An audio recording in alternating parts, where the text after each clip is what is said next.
So, ito na nga. Tapos na nga kaming magbalot ng aking anak. Hinanda ko na to sa para sa trick or treats. Ngayong katapusan. So, ayan. Kasi dito pa yung iba. Mahigit 20 lang to balot.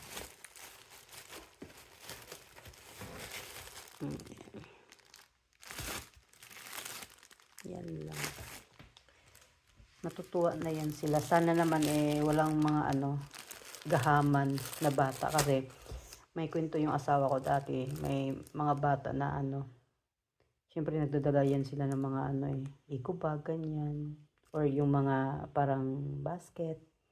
Tapos daw, hinakot daw yung lahat ng candies. Dinala daw lahat. Pambihira.